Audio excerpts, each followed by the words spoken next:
What's going on, moviegoers? If you're new to the channel, my name is Christian. Welcome to C-Roll Productions. You guys, so I decided to redo this video. I had put this video out yesterday, and there were a lot of issues with it. Like, I forgot certain topics, and I was just so unpleasant.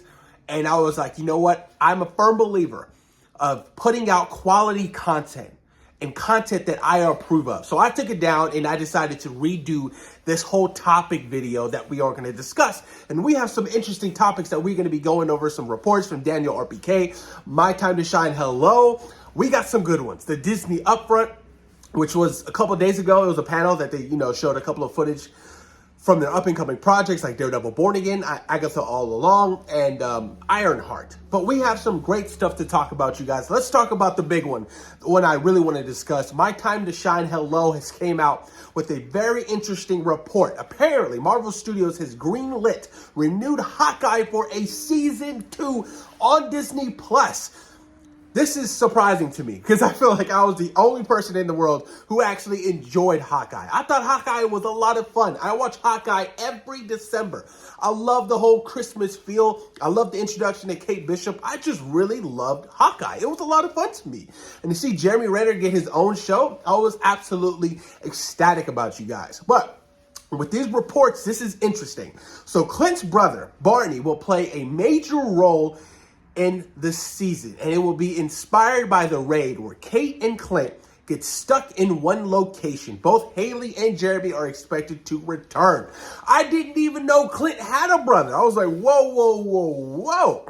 I am so down for another Archer. I am so down to see Clint's brother. Look, the whole introduction to Clint's family in Age of Ultron, I thought was brilliant. I really loved it. It gave Clint some more backstory, obviously, which he lacked before that. So if we're diving more into the Clint Barton family, I'm absolutely down with it. I think it's a brilliant idea. Like I said, I've never read any comic books with Hawkeye having a brother, so all this is going to be new to me. But like I said, season 2 of Hawkeye, I think is brilliant. I think it's a brilliant idea. I really enjoyed that first season, and there's so much more they can explore, especially with the character of Kate Bishop as well, because I'm going to be honest with you, Kate Bishop is probably not getting her own movie anytime soon, even though Miss Marvel was going around trying to, get her own Avengers type feel at the end of the Marvels. I just don't think Kevin Feige and Marvel Studios believes in a young Avengers film for a theatrical release. So them showing up in Disney Plus series is completely fine with me, you guys. But moving on to the next topic, Daniel RPK, a very reliable inside scooper.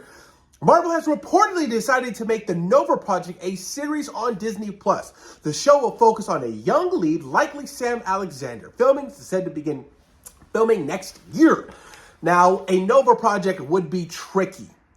That being theatrical, that is. He's a brand new character. Fresh faces are always kind of hard to sell.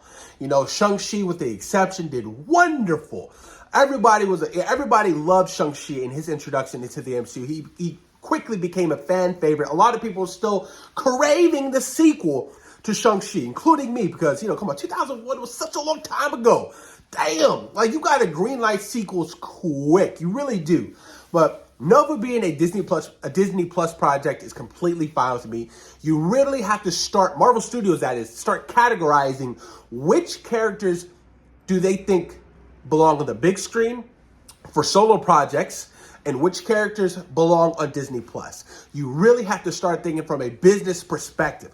Which character can bring me the big dollars, bring me the money on the big screen? Because essentially that's what it is. This is what the whole restructuring and retooling for Disney and Marvel is what's happening. They're sitting down and literally retooling and seeing where they can cut costs, what characters actually can, make a profit on the big screen. You can't have another Marvels. I am sorry, but we will never see Captain Marvel 3. I'm pretty sure we will never see a Miss Marvel own solo project in theatrical. I mean, yeah, on Disney Plus for probably half the budget, but that theatrical run is done. Bob Iger's not messing around. Kevin Feige, they are literally trying to get back to Marvel old ways. And you can't have any more hits misses that Marvel Studios has had over the last couple years. They've had some massive duds. I mean, look at the Marvels. I hate to bash on that film, but it is the lowest grossing MCU movie of all time. And if that doesn't tell you something, I don't know what's going to tell you. But it's it's going to be interesting to see what happens with Nova. Look, I like Nova. I like when the comic books, you know, it was kind of teased in Guardians of the Galaxy with the whole Nova Corps and things of that nature. So there's more to explore in that particular galaxy for Nova. Moving on, you guys, Supergirl, Woman of Tomorrow will officially release June 26, 2026. So that means Supergirl starts shooting possibly this year or even at the start of next year. Look, Millie Alcock is rumored to make her appearance in Superman 2025, which is fine with me. I think it's a brilliant idea for James Gunn to introduce majority of these heroes and then have them off on their own solo adventures. I think it's a brilliant idea, especially for Supergirl. I think Millie Alcock is going to absolutely kill it. Greg Gillespie is officially directing. James Gunn has confirmed it, you guys.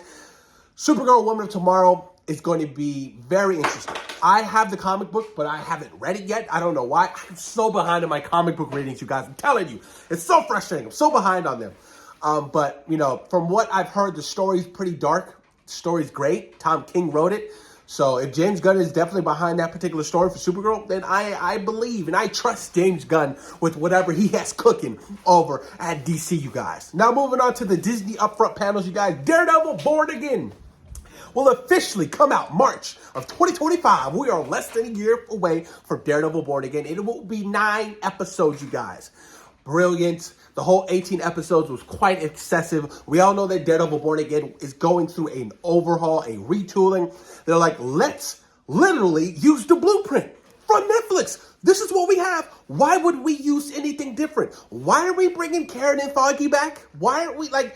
That was such a dumb idea. They are essential characters to Matt Murdock. And to even kill them off at the beginning, which I can't tell you how much of a bad idea that was. Like, just absolutely terrible, you guys. So I like the fact that they're bringing all these beloved characters back to help build up the Marvel Netflix run. You know, with John Bernthal's Punisher, he's returning. We all saw the set photos. Vincent D'Onofrio's Kingpin.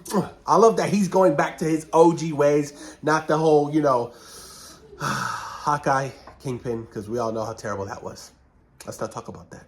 But, you know, I'm excited. You know, Vanessa's back. They're bringing the whole gang back together, you guys. And I can't wait to see all these characters potentially interact with other Marvel heroes from the MCU. It is going to be very intriguing, especially the Punisher. Damn, I can't wait to see John Bernthal return. I am so excited, you guys, for Daredevil Born Again. It is going to be a lot of fun. Moving on, Ironheart apparently had a small little panel at the Disney upfront. It is going to premiere in 2025. Finally, thank God. Coy Jandreau said that he saw footage, I think it was at a con a couple years ago, and he said it looked really good. We haven't seen anything from Ironheart. Nothing at all. The only thing we've seen from Ironheart is Ironheart's introduction in Wakanda Forever with Riri Williams. That was it. And I liked the character. I was like, okay, I can get behind this character. But for her own Disney Plus series, I don't know if it's gone through some retooling, some restructuring, reshoots, you name it, but the fact that this project has been shooting for the last 3.5, 4 years, it feels like, is a little worrisome to me. But maybe Marvel is headed in the right direction, like they're retooling majority of their projects. Captain America 4, Daredevil Born Again, you name it, the retooling, the rephasing. That's what I'm going to call it, the rephasing. Kevin Feige's rephasing, I think, is a brilliant idea because he wants to get back to the core essence of what Marvel Studios is. And if that's going to help Ironheart, then by God, let it happen. Let the retooling do it. Scrap it if you have to. Whatever.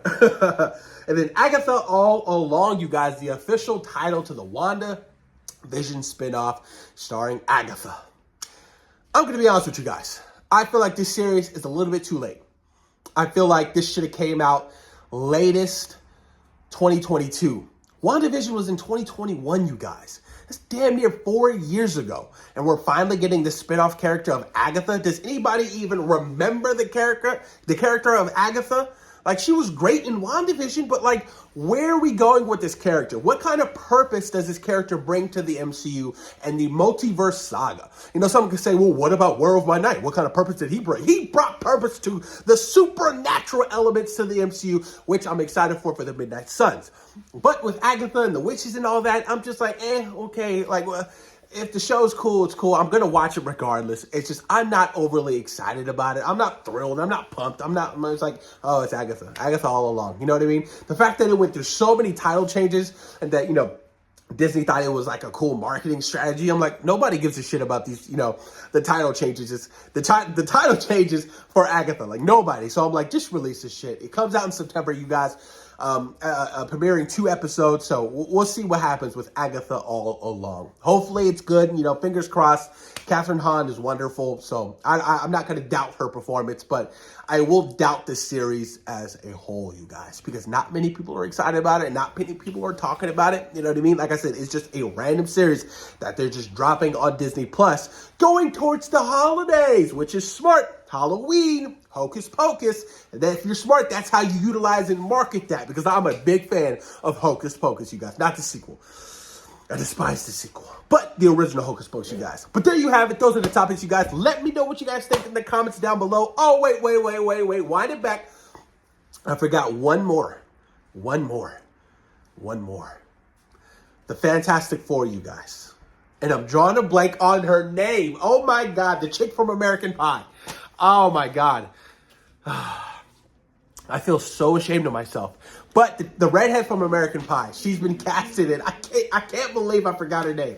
She's been casted in the Fantastic Four for an undisclosed role. Nobody knows what she's been casted as, but I'm like, Marvel Studios is really cooking right now with the casting. So far, I am highly impressed with the casting for the Fantastic Four. Even like throwing Julia Gardner in there, which I love, from the Ozarks, as Ruth Langmore. I'm like, damn, Pedro Pascal, Vanessa Kirby, Ebon Moss. I'm like, Joseph Quinn, y'all are cooking. I can't wait.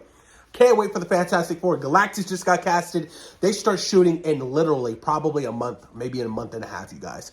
I'm excited. Hopefully we get first looks, costume designs, all of that stuff is super, super dope. But post your comments down below. Let me know what you guys think about today's topic and what was the name of the chick who was casted in the Fantastic Four. I apologize. Post your comments down below. And of course, thank you guys for taking time out of your day for watching C-Roll Productions. Peace.